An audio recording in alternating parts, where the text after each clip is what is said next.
नमस्कार, मैं हूं आंचल आनंद। पहली बहस में आपका बहुत बहुत स्वागत है। राहुल गांधी का नारा है कि अब की बार गरीबों को मिलेगा न्याय, यानी कि 25 करोड़ परिवारों को हर साल 72,000 रुपए।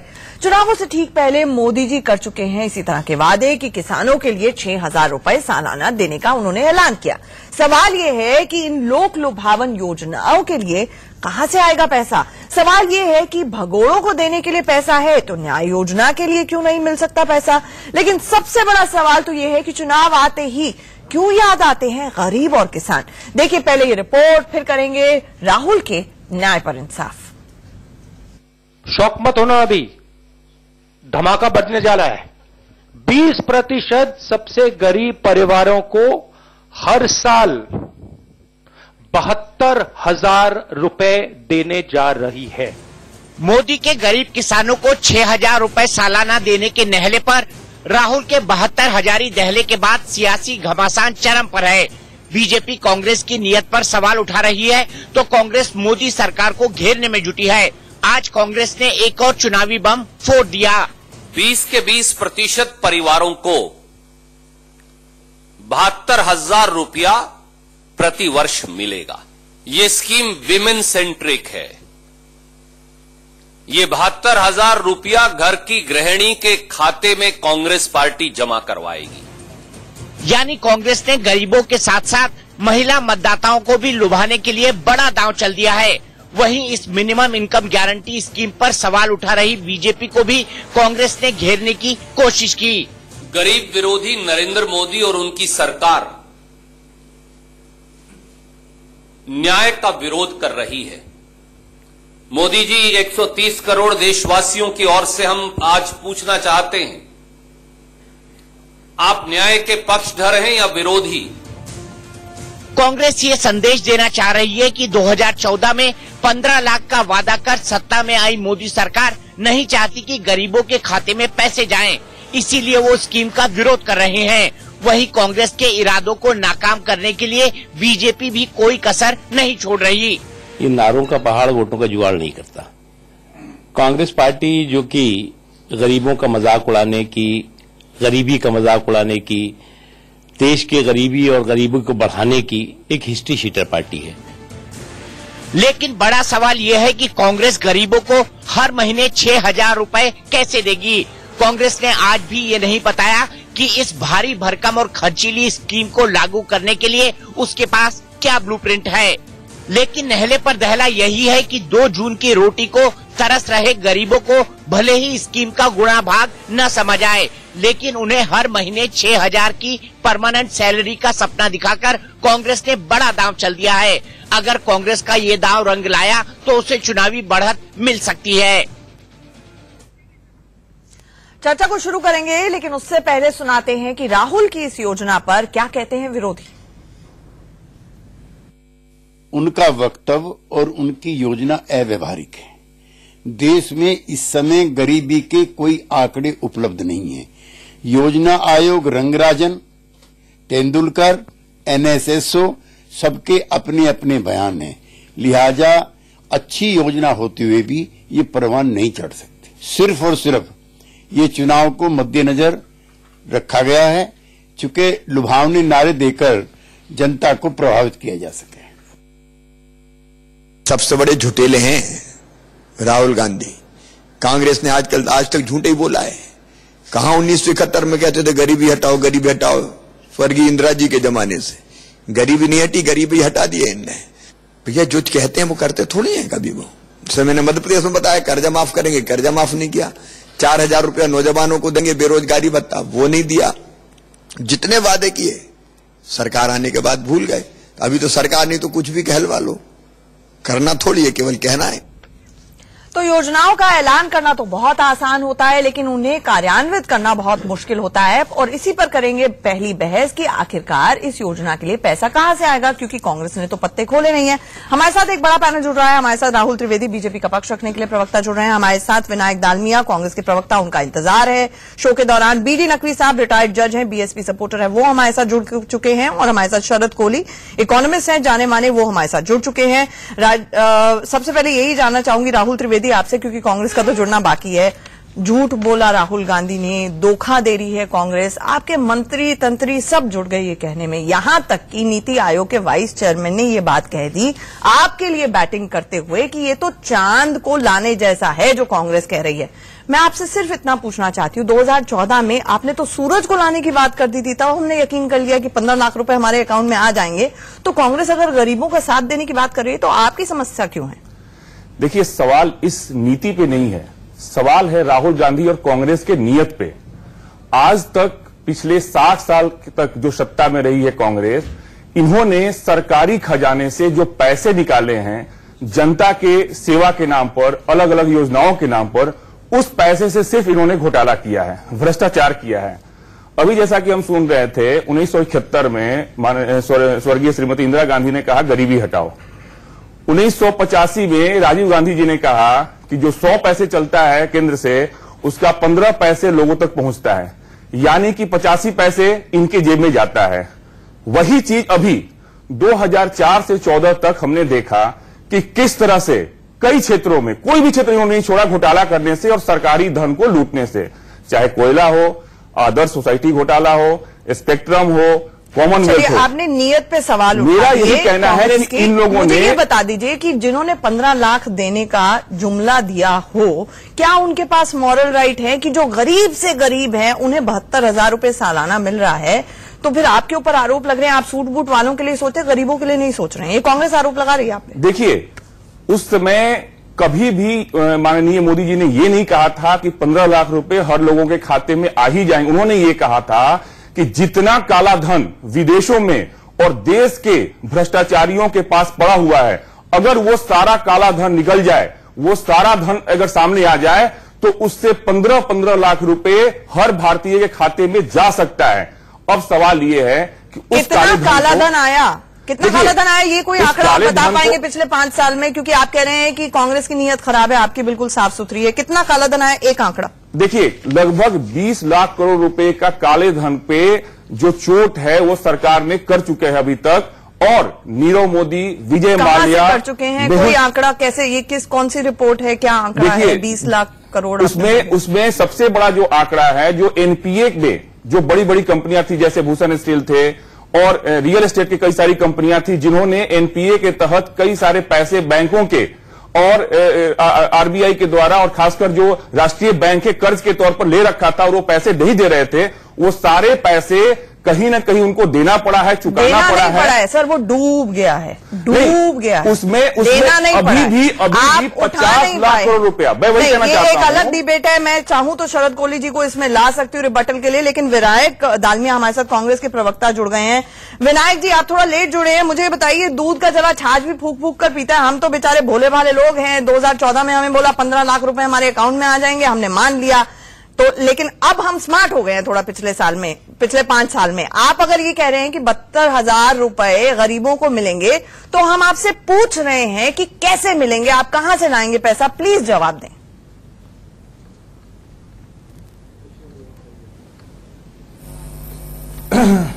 जी, आपने बहुत अच्छा बखूबी कहा अंचल जी कि जो इन लोगों ने, अगर इनको 15 लाख की वादा कर सकते हैं, तो जो हम 6,000 महीना कह रहे हैं, इनमें इनको क्या दिक्कत है?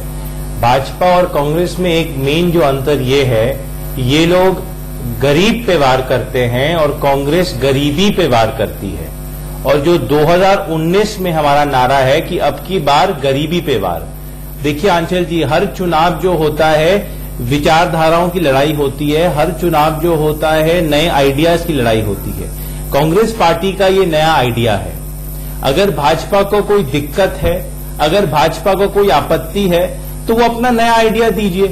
आपका क्या आइडिया है, आपका क्या सुझाव है? क्योंकि कांग्रेस पार्टी का ये सुझाव है, क्योंकि हम मानते हैं जो देश के 20% गरीब लोग हैं, 5 करोड़ घर है, 25 करोड़ लोग हैं, उनको कम से कम 12,000 महीना इनकम होनी चाहिए, नहीं तो उसके बिना वो भूखे पेट सोएंगे और उस कारण वो भूख से मर जाएंगे। इंदिरा गांधी जी को तो खिला नहीं सकते ना, आप कांग्रेस ही हैं। इंदिरा गांधी जी तो गरीबी हटाने की बात 1971 से कर रही हैं। 70 साल में आपकी ज्यादातर सरकार रही है, तो व्हाट एन आइडिया सर जी, के लिए आपको हैट्स ऑफ। लेकिन मुझे ये बताएं कि इस आइडिया को आप किस ब्लूप्रिंट और रोड मैप के साथ लेकर आए हैं, क्योंकि सवालों के जवाब नहीं मिल पा रहे हैं कि पैसा आएगा कहां से। अगर आपको जवाब मिल गया है तो बता दीजिए, नहीं तो ये भी हवा हवाई मानेंगे हम लोग। मैं आप आंचल जी मैं नहीं आंचल जी, आपका बहुत अच्छा सवाल है और वाजिब सवाल भी है। मैं उस सवाल का आराम से जवाब दूंगा अगर मुझे आप बोलने का पूरा मौका दिया जाए। पहली चीज, क्योंकि पर आपने इंदिरा गांधी जी पे बात करी तो मैं उस पर पहले एक टिप्पणी कर दूं, फिर मैं आपके सवाल का पूरा जवाब दूंगा।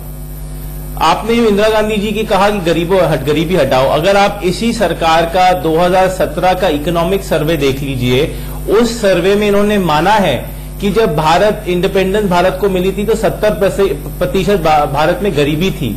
कांग्रेस की नीतियों की वजह से, कांग्रेस की नीयत की वजह से वो गरीबी 70% से कम होके 20% हो गई है।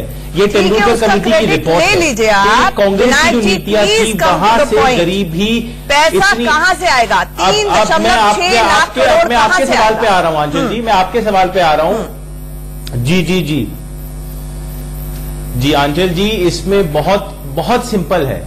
पहली चीज, आप थोड़ा धैर्य रखिए, डिटेल्स और आएंगी। चिदम्बरम जी की भी अभी प्रेस कॉन्फ्रेंस है चेन्नई में, उसमें और डिटेल्स आएंगी। पहली चीज, मैनिफेस्टो में और डिटेल्स आएंगी। पर आपने जो सवाल उठाया मैं उसका जवाब देता हूं कि खर्चा कहां से आएगा।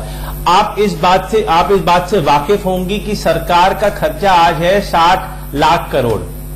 उसमें आपको ये भी मालूम है कि बहुत वेस्टेज होता है और बेफजूल का खर्चा होता है। उस खर्चे में अगर आप कमी करेंगे तो आपको 1 to 2% जीडीपी की सेविंग होगी। वो 1 to 2% सेविंग जो जीडीपी की होगी वो इस स्कीम में जाती है। आपको ये भी मालूम है कि प्रधानमंत्री 2 से 3 हजार करोड़ खर्च करते हैं अपने विदेश यात्रा में। आपको ये भी मालूम है कि प्रधानमंत्री 6,000 करोड़ खर्च करते हैं अपनी पब्लिसिटी। ये सारा हमारा टैक्स पेयर का पैसा होता है। 3.6 लाख करोड़ आप प्रधानमंत्री के 1 या 2 हजार करोड़ जो आप कह रहे हैं कि दुनिया की यात्राओं पे होता है, उसकी सेविंग से निकल आएंगे। और आप तो योजना को तुरंत अमली जामा पहनाएंगे ना, वेस्टेज और लीकेजेस बाद में प्लग होगी। आपने ये नहीं बताया कि पैसा कहां से आएगा, आप ये बता रहे हैं कि कहां से पैसा बचाया जाएगा। जी पैसा कहां से आएगा मैं बता रहा हूं। मैं नहीं एक मिनट आंचल जी, 2 चीजें हैं इसमें, 2 पहलू हैं। पहला, पैसा, नया पैसा कहां से आएगा। दूसरा, जो पैसा बचेगा वो इसमें इस्तेमाल होगा। तो मैंने आपका पहला जवाब दे दिया कि जो पैसा बचेगा, सरकार का खर्चा होता है 60 लाख करोड़। कहां से आएगा Vinayak ji? We haven't got all day. तो केवल 1% जीडीपी। अगर जवाब है तो दे दीजिए, मैं दूसरे पैनलिस्ट को इंक्लूड करना चाहती हूँ। पैसा कहां से आएगा आंचल जी 1 मिनट। जब इकोनॉमी में एक्सपेंशन होता है, इस सरकार में इकोनॉमी में कॉन्ट्रैक्शन हुआ है क्योंकि सरकार ने डिमोनेटाइजेशन किया और गब्बर सिंह टैक्स किया। हम रीमोनेटाइजेशन कर रहे हैं गरीबों का। तो जब इकोनॉमी में एक्सपेंशन होता है, जब टैक्स बेस वाइडन होता है, जब ग्रोथ में बढ़ोतरी होती है, अपने आप नया पैसा आता है। सर, ये सब चीजें एक दिन में नहीं होती हैं। इकोनॉमी का आपने योजना को अनाउंस कर दिया, इसे अमली जामा कैसे पहनाया जाएगा? आप ये जवाब नहीं दे रहे हैं। क्या 24 अकबर रोड से पैसा आएगा? ऐसा नहीं हो सकता ना। इन्वेस्टमेंट आने में टाइम लगता है, इंफ्रास्ट्रक्चर बनने में टाइम लगता है। आप क्या Sharad Kohli ji, I have to bring Vinayak ji, आपको बहुत देर का मौका दे दिया। विनायक जी, आपको बहुत देर मौका दे दिया। You didn't give an answer. I am sorry, you didn't give an answer. आप सोच लीजिए कॉन्क्रीट तरीके से, फिर जवाब दीजिएगा। शरद कोहली जी, क्या आप सेटिस्फाइड हैं? वैसे कांग्रेस ये कहती है कि भाई giving you an answer. Aanchal ji, I am giving you a very clear answer.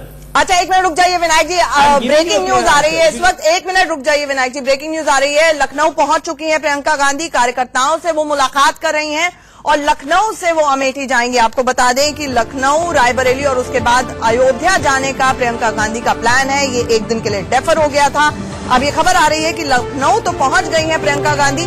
Eastern UP का प्रभार है, लगभग 40 सीटों पर निशाना है और धुआंधार एक के बाद एक दौरे प्रियंका गांधी के हो रहे हैं। इससे पहले वो 3 दिन की वोट यात्रा भी कर चुकी हैं। अब लखनऊ पहुंची हैं, उसके बाद अमेठी, रायबरेली, जो कि होम कॉन्स्टिट्यूएंसीज हैं सोनिया गांधी की और राहुल गांधी की, वहां पर जाकर कार्यकर्ताओं से मुलाकात का उनका प्लान है।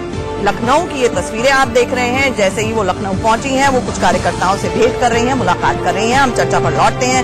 शरद कोहली जी, चाहे मनरेगा हो, चाहे जाकर कार्यकर्ताओं से मुलाकात का उनका प्लान है। लखनऊ की ये तस्वीरें आप देख रहे हैं। जैसे ही वो लखनऊ पहुंची हैं, वो कुछ कार्यकर्ताओं से भेंट कर रही हैं, मुलाकात कर रही हैं। हम चर्चा पर लौटते हैं। शरद कोहली जी, चाहे मनरेगा हो, चाहे फार्म लोन वेवर हो, कांग्रेस ये कहती आई है कि हमारा ये ट्रैक रिकॉर्ड रहा है, हमने जो कहा सो किया, तो हम ये कह रहे हैं और कर दिखाएंगे। लेकिन लगता ये है कि विनायक जी ये तो बोल रहे हैं कि बहुत अच्छा आइडिया है, उनको कहीं ना कहीं डर है कि ये आइडिया कहीं चोरी ना हो जाए, शायद इसलिए पत्ते नहीं खोलना चाहते हैं आपने। नहीं आंचल, देखिए पहले अगर आप मुझे इजाजत दें तो मैं छोटी सी एक तथ्यों की करेक्शन, जो राहुल ने कहा था जाने से पहले 20 लाख करोड़ जिसकी मैं बात कर रहे थे, 20 लाख करोड़ डायरेक्ट टैक्स की पूरी कलेक्शन ही 9 लाख करोड़ की है, 9-10 लाख की, 20 लाख करोड़ का ही फिगर नहीं है। दूसरा, एनपीए का ब्लैक मनी से कोई लेना देना नहीं होता, ये तथ्य की करेक्शन। अब मैं वापस उन पे आता हूं जो अभी विनायक जी ने बात करी। देखिए 3,60,000 करोड़ की मार इससे पड़ेगी इकोनॉमी के ऊपर। अब 2% जीडीपी का ये बन जाता है। आप क्या करते हैं कि अभी जो योजनाएं चल रही हैं इस सरकार की, जिसमें कि आपकी आयुष्मान भारत है और फर्टिलाइजर पे सब्सिडी, अलग-अलग तरह की अलग-अलग, उन पे करीब 7,80,000 आंचल करोड़ रुपए लग रहा है।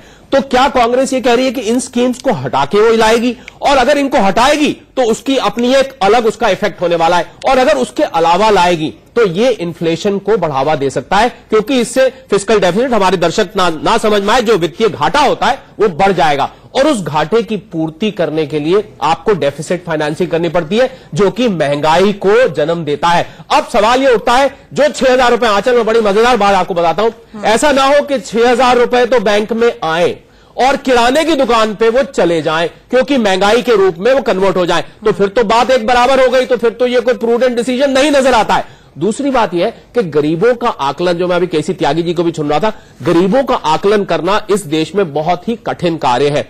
आइडेंटिफाई करना अलग लोगों को आप कैसे सहूलियतें देंगे, इस तरह की सब्सिडी पहुंचाएंगे, वो अपने आप में काम है। वेरीफाई कैसा होगा, प्रूफ क्या होगा, ये सारे बॉटलनेक्स हैं। लेकिन कांग्रेस अगर ये कहती है कि हमने तो भाई 4-5 महीने, और उसमें तो रघुराम राजन का भी नाम आ गया, राहुल गांधी ने कहा है कि हमने उनको कंसल्ट किया है और हमारी जो प्लानिंग है वो पुख्ता है, बस बता नहीं रहे हैं, तो आपको लगता है कि ऐसे कोई, अगर आप कांग्रेस के फाइनेंशियल एडवाइजर होते तो क्या 2 एडवाइस दिए होते कि इस तरह का अगर 3.6 लाख करोड़ अगर एकत्रित करना है, उठाना है, तो वो कहां से आएगा इस योजना? देखिए पहले तो आपके अगर को मैं इन्वर्टेड कॉमर्स में कर दूं, अगर होता तो अगर ही रखिएगा इसको, क्योंकि मैं बिल्कुल राजनीति से नहीं आता हूं। हाँ। अगर मैं होता तो इसमें मैं एडवाइस देना भी नहीं चाहिए। तो होता यह कि जो अभी जो स्कीम्स चल रही हैं उनको मैं मर्ज करके, या उनमें से, और देखिए आंचल एक बात और उसमें और काम की है, मतलब वायबल है क्या ये हो सकता है? अगर इन स्कीम्स में से कुछ को निकाल दिया जाए, उसकी जगह ये ले आया जाए, जो कि आंचल इन काइंड आ रही है, डायरेक्ट कैश नहीं आ रही, क्योंकि ये कैश है, कैश ज्यादा प्रलोभन अपनी तरफ देता है, तो उनको अगर समेट दिया जाए और उसको, क्योंकि जैसे मैंने बताया 7,80,000 करोड़ की योजनाएं इस समय चल रही है, उसमें से कुछ समेट के उसकी जगह ये ले आया जाए। पर आंचल एक बात जो ध्यान रखने वाली बात यह है कि ऐसी स्कीम चलाने के बाद, या ऐसी कोई स्कीम चलाने के बाद आप उसको वापस लेना बहुत कठिन बन जाता है। जो भी पार्टी इसको वापस लेती है उसके ऊपर एक दाग, एक धब्बा लग जाता है, एक स्टिग्मा लग जाता है कि इन लोगों ने इस स्कीम को डिसकंटिन्यू किया। तो अगर बिना वापस लिए राहुल अगर आप करेंगे, और विनायक करेंगे, तो फिर तो ये आपका 7,80,000 करोड़, उसमें 3,60,000 करोड़ और जोड़ दीजिए, तो अगर टैक्स की कलेक्शन वगैरह वगैरह सब बढ़ती है, जो कि मुझे उम्मीद नहीं कि इस रफ्तार से बढ़ जाएगी, तो इस रफ्तार से तो नहीं बढ़ने वाली है, तो फिर ऐसे में कांग्रेस क्या करेगी? अच्छा, मैं मानता हूं कि ऐसे वादे चुनाव के आसपास करना वोटरों को बहकाने जैसा होता है, चाहे वो बीजेपी हो चाहे वो कांग्रेस हो। तो बहक तो हम रही हैं, हम इमोशनल फूल्स अगर कह लीजिए, जनता को बनाना बहुत आसान होता है, और सवाल पूछे तो जवाब अभी क्लियरली मिल नहीं पा रहे हैं।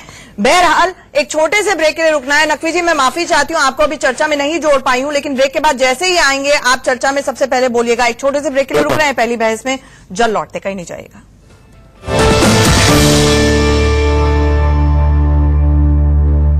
गुजरात से इंडियन कोस्ट गार्ड और गुजरात एटीएस की ओर से समुद्र के बीच में चलाए गए ऑपरेशन के तहत 9 इंटरनेशनल ड्रग स्मगलर्स को पकड़ा गया है।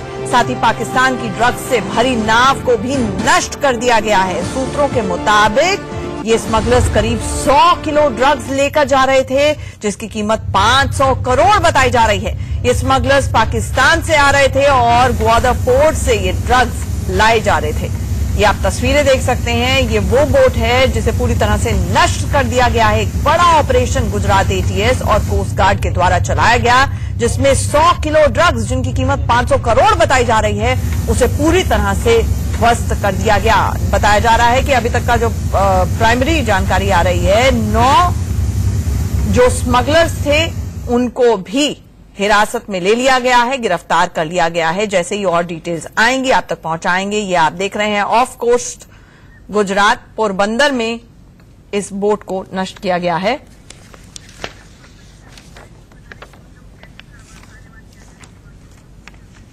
और सीधे अब आपको लिए चलते हैं, पी चिदम्बरम एक प्रेस कॉन्फ्रेंस को एड्रेस कर रहे हैं। इस बोट को नष्ट किया गया है।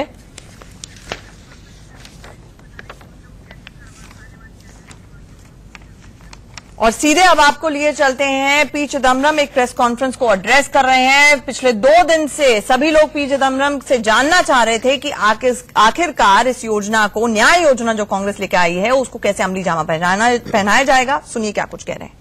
ரகுராம் ராஜன் சொல்லவில்லை, சாத்தியம் என்று ரகுராம் ராஜன் சொல்லியிருக்கிறார். தவறாக ஒருவர பெயரை பயன்படுத்தி தவறாக செய்தியை சொல்லாது. சத்தம் உரத்த குரலில் சத்தம் போட்டா பதில் சொல்ல மாட்டேன். அடையாளம் காட்டின பிறகு பேசுங்க.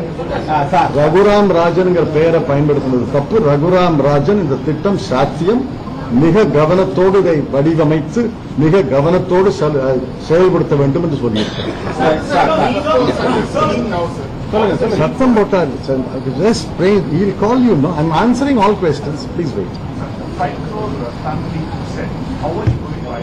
What are the tools available to say these pure people? What is the criteria you're working? There is enough data. There is the SCCC data. There is data gathered by state governments in distributing ration cards. There is data farmers collected for the crop insurance schemes of the UPA government and the NDA government. There is data which is collected for the universal health care scheme of the UPA government and the Ayushman scheme collected by the NDA government. There is enough data. And we have enough talent in this country to analyze the data and identify the bottom 5 crore families. Just a moment. I'll point out. No, I'm answering all questions. Sam. Yes. Yes.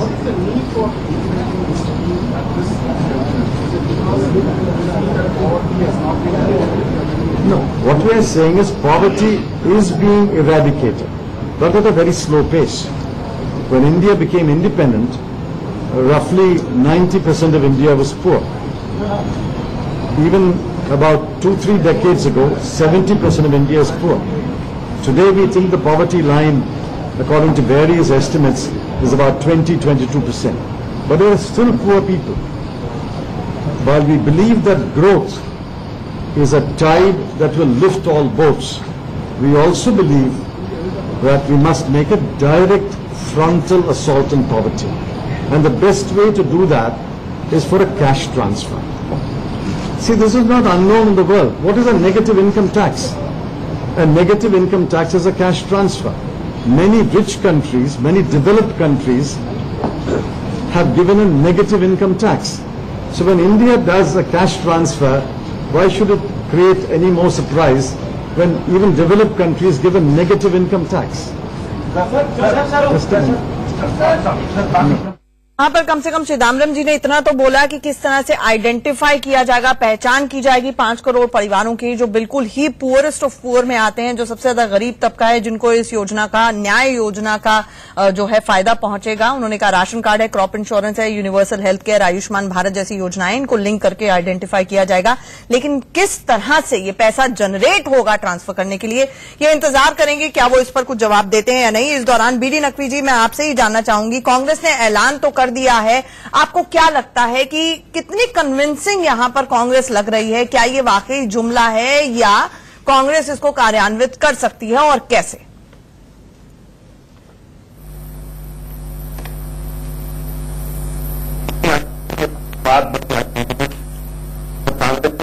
जांच की है वो भी बहुत ही important है।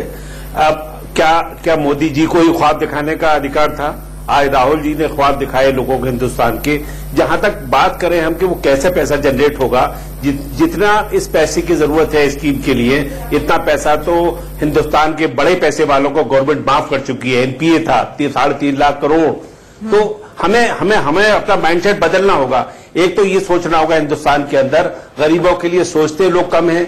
एक सच्चाई ये भी है कि गैप बहुत ज्यादा हो गया है अमीर गरीब में। और क्या बुराई है, जो स्कीम है वो मुझे इसलिए वायबल नजर आती है क्योंकि जो सब्सिडीज दी जा रही हैं उनको कट किया जा सकता है, एक सेस लगाया जा सकता है, न्याय सेस नाम से 2% अगर लगा दिया जाए। इनकम टैक्स में जो बहुत से कंट्रीब्यूशंस हैं उसमें रिबेट मिलता है अगर लोग उसको कंट्रीब्यूट करें। मैं ही समझता हूं कि जो मैंने भी थोड़ा सा इकोनॉमिक्स पढ़ा है, एक कोर्स किया है उसका, तो थोड़ा सा एक बेयर आइडिया मुझे भी है। ये स्कीम वायबल है और मैं ये समझता हूं कि इसका इम्प्लीमेंटेशन होना चाहिए। हिंदुस्तान के अंदर अगर ऐसा नहीं हुआ, गरीब का ख्याल नहीं रखा गया, तो आप समझिए कि मुल्क जो है एक बड़ी सिविल वार की तरफ चला जाएगा। नकवी साहब, क्योंकि आप एक रिटायर्ड जज हैं, तो मैं जनता की तरह आपसे ये सवाल जरूर पूछना चाहूंगी। लड़ाई को मैं जनता की तरह आपसे ये सवाल जरूर पूछना चाहूंगी कि जब धोखाधड़ी अपने आप में एक आईपीसी ऑफेंस है, तो हम जैसे लोगों को जब वोट मांगने के लिए धोखे दिए जाते हैं, तो क्या नेताओं के खिलाफ भी आईपीसी ऑफेंसेस दर्ज होने चाहिए? जो ये इम्प्रैक्टिकेबल वादे किए जाते हैं और पूरे नहीं किए जाते, क्या ये धोखा नहीं है? नहीं, ये मुझे धोखा इसलिए नहीं लगता क्योंकि देखिए हिंदुस्तान के अंदर कुछ बातें अभी वो नहीं कह सकते, क्योंकि जो हमारे व्हाइट एलिफेंट्स है, 543 एमपीज है, ये व्हाइट एलिफेंट्स है। इनका जो खर्च होता है इनके ऊपर, जो एमएलए पर खर्च होता है, अगर उसको कर्टेल कर लिया जाए, अगर सरकारी ऑफिसर्स पर से ये खर्च कम कर लिया जाए। आप देखिए ना, सिस्टम हमारा जो हमारा पूरा सिस्टम है वो उसमें मैलेज है, कैंसर है, वो चीज पर ध्यान दीजिए। जो बड़ी बड़ी तनख्वाहें लोगों को मिलती है, बहुत से बिल्कुल बेवकूफ की तनख्वाह लेते हैं, काम मान के चलूं कि कांग्रेस की योजना, ठीक है, नहीं मैं सिर्फ कांग्रेस के लिए धोखे शब्द का इस्तेमाल नहीं कर रही थी, मैं कह रही जनरल एक स्टेटमेंट दे रही थी नेताओं के प्रति और जो वादे किए जाते हैं चुनावी मौसम में, उसके बारे में कह रही थी। बहरहाल मैं बीएसपी का स्टैंड यही मान के चलूं कि कांग्रेस अगर ये कह रही है, और आप तो वैसे भी क्योंकि दलितों के उत्थान के लिए पार्टी ही का गठन ही हुआ था, आप कांग्रेस की इस योजना के साथ आदमी हूं। ठीक है, अच्छा ठीक है। कोहली साहब, एक बहुत वैलिड पॉइंट यहाँ पर उन्होंने कहा और यही कहा जा रहा है कि क्यों सुपर रिच टैक्स क्यों नहीं? कोहली साहब, सुपर रिच टैक्स लगाया जा सकता है, वेल्थ टैक्स लगाया जा सकता है। इस देश के अंदर 9 लोग ऐसे हैं जिनके पास 55% वेल्थ है। ऐसे में अगर हर साल बजट के दौरान रेवेन्यू फॉरगॉन कर दिया जाता है, कॉर्पोरेट टैक्स जो है उस इफेक्टिव टैक्सेशन बहुत कम होती है, यानी कि इंडस्ट्रियलिस्ट और सूटेड बूटेड लोगों को जब कर्ज माफी मिल सकती है, तो गरीबों को क्यों नहीं? नहीं, बिल्कुल, इसमें तो आंचल कोई दो राय ही नहीं है कि आप रिच के ऊपर और प्रोग्रेसिव टैक्सेशन सिस्टम, या पहले ही आपको पता होगा 50 लाख और 1 करोड़ से ऊपर ज्यादा इनकम टैक्स देना पड़ता है, आज भी वो देना पड़ता है। हाँ, उसको बढ़ाया जा सकता है, वेल्थ टैक्स भी लगाया जा सकता है। पर आंचल, मैं एक अर्थशास्त्री होने का मुझे ये वाकई जानना है कि इस देश के अंदर कंपेयर टू वेस्ट, बहुत सारे ऐसे, चाहे फेसबुक के सीईओ की बात कर ली जाए, दुनिया के इतने बड़े इंडस्ट्रियलिस्ट हैं, वो अपने जीते जी अपनी करोड़ों की संपत्तियां चैरिटीज को दे देते हैं, लेकिन भारत में कॉर्पोरेट सोशल रिस्पॉन्सिबिलिटी नहीं है। यहां पर अगर किसी की एनिवर्सरी होती है, बड़े बड़े इंडस्ट्रियलिस्ट एक दूसरे अपनी पत्नी को या पति को जेट एयरक्राफ्ट देते हैं, इतने बड़े बड़े मल्टी स्टोरीड बिल्डिंग्स खड़ी हो जाती हैं, तो जो गरीब है उसको पूछने के लिए ये लोग टैक्स क्यों नहीं भर सकते हैं? नहीं, टैक्स भर सकते हैं बिल्कुल, अगर टैक्स सरकार लगाए। सरकार क्यों नहीं भरवाती? क्योंकि इलेक्शन फंड इन्हीं से चाहिए। इलेक्शन फंड भी चाहिए और आप एक फेयर टैक्सेशन सिस्टम लेके चलते हैं। पर आज मुझे आप सिर्फ कुछ सेकंड की इजाजत दे तो मैं ये कहना चाहूंगा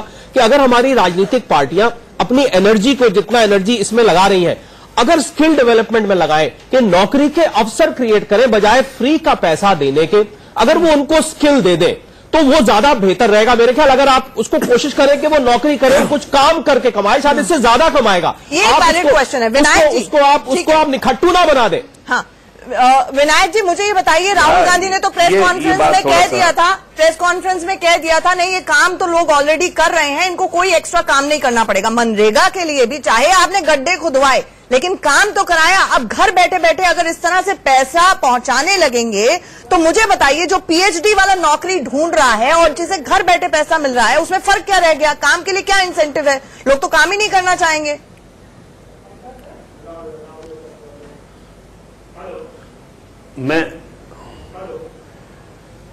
नकवी जी, 1 मिनट आऊंगी आपके पास, विनायक जी जवाब दे दें। करने के लिए भी, नौकरी ढूंढने के लिए भी अंशुल जी, आप इस बात से वाकिफ हैं कि काम करने के लिए, नौकरी ढूंढने के लिए आपको पढ़ाई करनी चाहिए, आपको डिग्री की जरूरत है। जब तक आप भूखे पेट हैं, आप क्या नौकरी ढूंढेंगे, आप क्या पढ़ाई करेंगे और आप क्या रोजगार करेंगे? अटल बिहारी वाजपेयी जी ने कहा था, ये मेरे शब्द नहीं है, वाजपेयी जी के शब्द हैं, उन्होंने ये कहा था कि गरीबी को हटाने के लिए शिक्षा बहुत जरूरी है, पर जब तक आप गरीबी नहीं हटाओगे, आदमी शिक्षा कैसे करेगा? भूखे पेट कोई डिग्री पाएगा क्या? भूखे पेट कोई नौकरी पाएगा क्या? 6,000 रुपए आप दे रहे हैं महीना एक परिवार को, आंचल जी, वो भी महिला के अकाउंट में। तो ये एक विमेन सेंट्रिक स्कीम भी है, महिला के अकाउंट में आप 6,000 रुपए महीना दे रहे हैं, जो हम अज्यूम कर रहे हैं कि कोहली जी एक सवाल पूछा जा रहा है विनायक जी। अब आपने नौकरी की आपने नौकरी की बात करी, आंचल जी, आपने नौकरी की बात करी। एक मिनट आंचल जी, आपने नौकरी की बात करी, मुझे ये बताइए, जब इस 5 सालों में नोटबंदी के बाद कॉन्ट्रैक्शन हुआ है इकोनॉमी का, नौकरियां है ही नहीं, आप नौकरियां किसको देंगे? जब 2 लाख लोग 2000 रेलवे जॉब क्रिएशन का पूछा था, मैंने ये नहीं पूछा था पिछले 5 साल में कितनी जॉब्स गई है। विनायक जी प्लीज सवाल नौकरियां देंगे जवाब दिया, मुझे बताएं। मेरा एक लाइन में सवाल, मेरा एक लाइन में एक सवाल, मैं उसका सवाल का जवाब दे रहा हूँ। उसी से संबंधित सवाल है, उसी से संबंधित सवाल है, क्या ये स्कीम लाके कांग्रेस ये बता रही है कि हम नौकरियां नहीं दे पाएंगे? इकोनॉमी का ग्रोथ स्कीम लाके आप स्वीकार कर रहे हैं कि हम नौकरी नहीं दे पाएंगे, हम आपको पैसा दे देते हैं बदले में। ये आपके राज की बात हो रही है, को श्रिंक कर आप दिया। सवाल ही नहीं सुनना चाहते हैं की बात, आप विनायक, आप सवाल नहीं सुनना चाहते हैं, आप सवाल सुनिए तो सही। Vinayak ji please answer the questions. Kohli ji ने बोला कि क्या राहुल गांधी ने और कांग्रेस ने हाथ खड़े कर दिए हैं कि भैया नौकरियां तो मौजूदा हालात में दे नहीं सकते, इसलिए पहले पैसा दे दें ताकि वोट मिल जाए। जवाब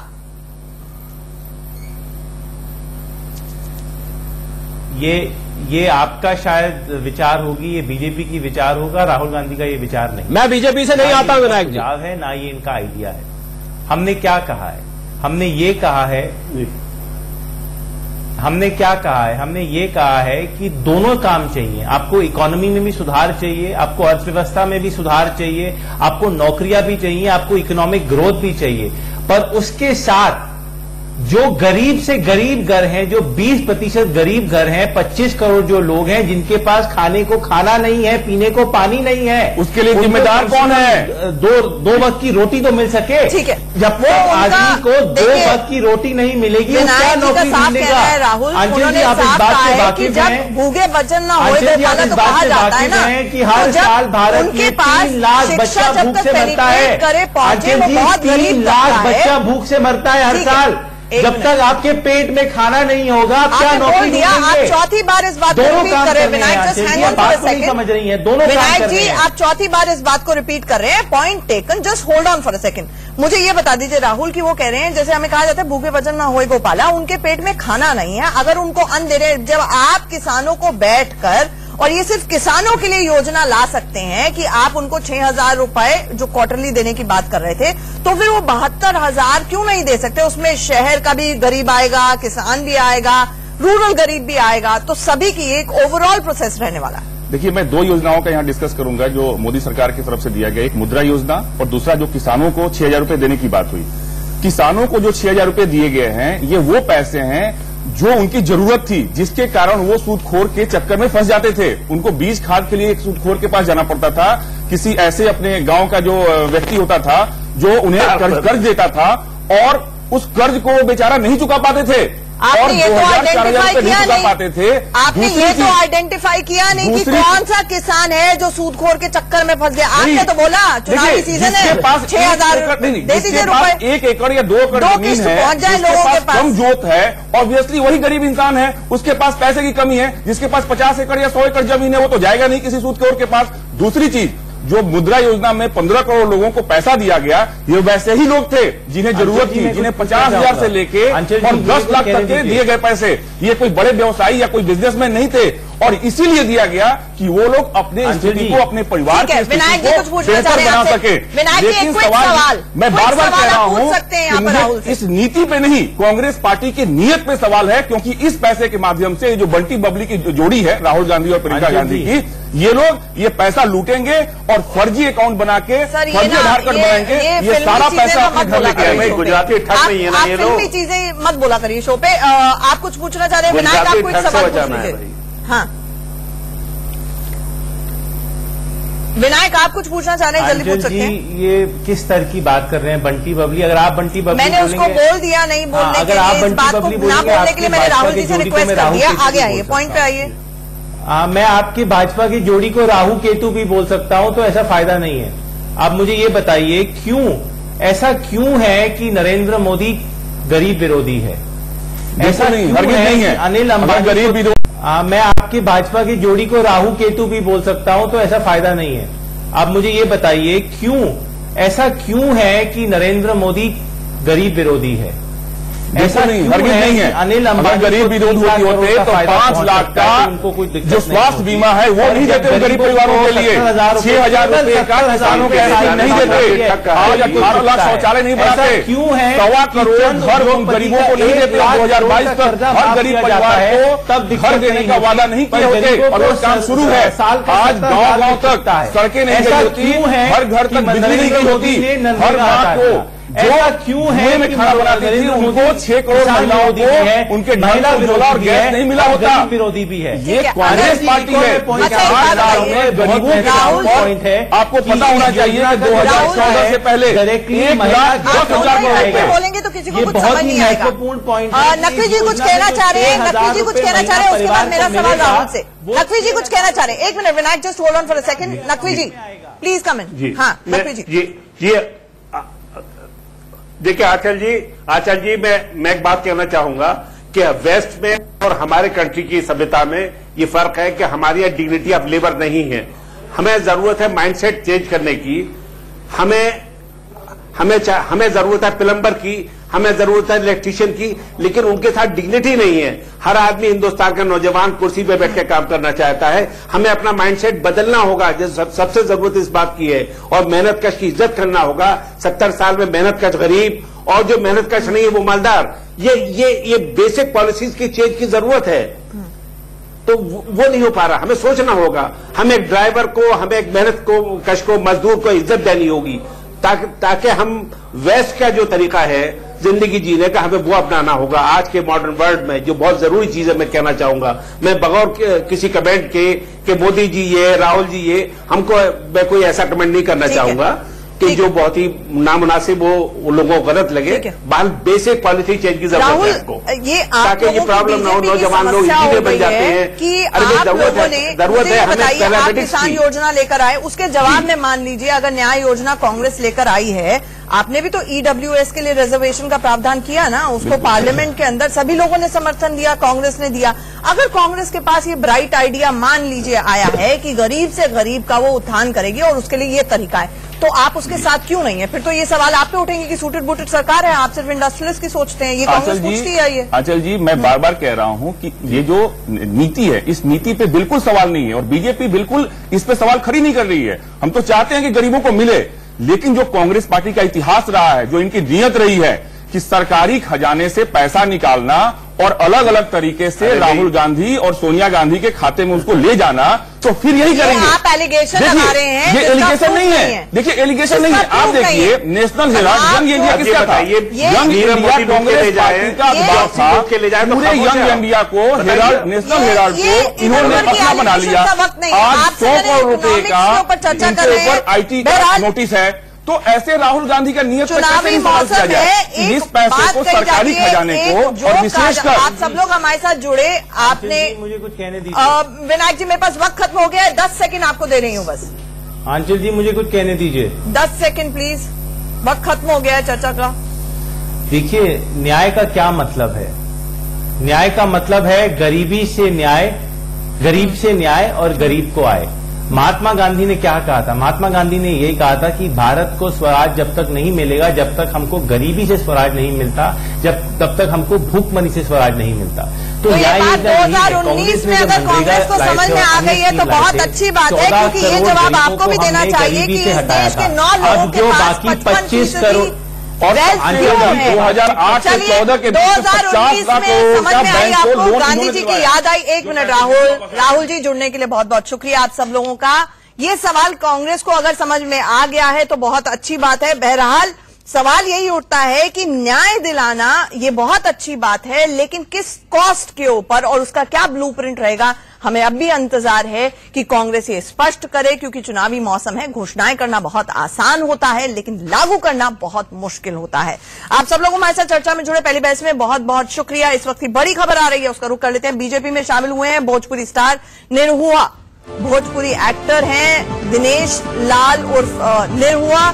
आजमगढ़ से निरहुआ के लड़ने की अटकलें हैं। योगी आदित्यनाथ से भी मिले निरहुआ, जो आदेश मिलेगा उसका पालन करूंगा, ये कहा है उन्होंने।